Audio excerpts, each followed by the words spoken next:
대법원의 최종 판단이 나왔습니다만 이 병역 문제는 우리 국민 정서상 간단한 문제는 아닙니다. 지금부터 강동훈 기자와 함께 앞으로 예상되는 문제들을 하나하나 따져보겠습니다. 자, 강 기자. 예. 지난 6월 헌법재판소가 양심적 병역 거부를 처벌하는 것은 합헌이지만 빨리 대체복무제를 도입해라 이렇게 상당히 애매하게 결정을 내린 바가 있는데 이번 판결은 뭐 상당히 명확하죠? 예, 그렇습니다. 양심적 병역 거부는 처벌 대상이 될 수 없다. 그런 점은 이제 분명히 한 겁니다. 예. 현행 병역법 88조 1항은 정당한 사유 없이 입대 등을 거부하면 처벌한다고 규정하고 있는데요. 예. 자, 오늘 대법원은 종교나 양심에 따른 병역 거부는 정당한 사유에 해당한다고 판단한 겁니다.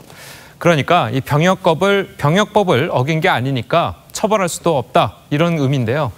하지만 같은 논리로 양심적이지 않은 병역 거부는 처벌할 수 있다 이런 이야기입니다.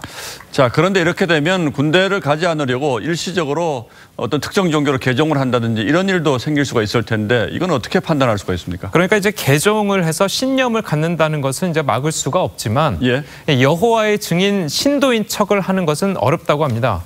신도로 인정받기 위해서는 성서에 대한 지식을 쌓고 또 일주일에 2번 집회에 참석해야 하고요. 그리고 포교, 전도 행위도 이 길게는 몇 년 동안 적극적인 참여가 필요하다고 합니다. 그리고 이들 조건을 충족해야지 정식 교인으로 인정받을 수 있다고 하는데요. 또 교리상 흡연, 음주, 도박, 혼전 성관계, 음란물 시청 금지 이런 준수 사항도 많다고 합니다. 이런 것들을 병무당국이 종합적으로 판단을 하겠다는 거죠. 그런데 앞으로도 이제 무죄 판결을 받는 사람들이 계속 나올 텐데 이 사람들은 어떻게 됩니까?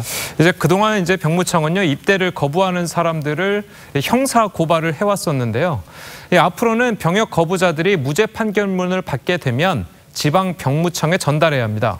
자, 그렇게 되면 대체 복무를 위한 입영 연기가 가능해지게 됩니다. 자, 그런데 지금은 대체 복무제라는 것이 없으니까 최대한 빨리 대체 복무제가 도입이 돼야 되겠군요. 예, 맞습니다. 현재 국방부는 육군 복무의 2배인 36개월 동안 이 교도소나 구치소에서 복무하도록 하게 하는 대체 복무제 법안을 확정한 것으로 알려졌는데요.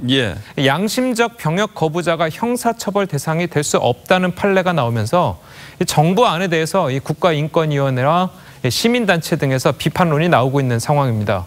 첫째로 육군 복무의 2배 기간이 국제적으로 인정되는 현역 복무의 1.5배보다 길어서 징벌적인 성격으로 보여진다는 거고요. 두 번째로는 이 복무 영역을 교정시설로 하는 건 역시 이 철창살 아니냐 바뀌냐의 차이만 있을 뿐 감옥에 보내지는 것과 같다. 이렇게 주장하고 있습니다. 이렇게 비판이 나오는 만큼 이 정확한 정부안이 어떻게 나올지는 좀 지켜봐야 할 것 같습니다. 예, 대법원이 무죄 판결을 한 이상 징벌적 성격의 대체복무제는 좀 곤란하다 이런 주장이겠죠. 예, 강동훈 기자 잘 들었습니다.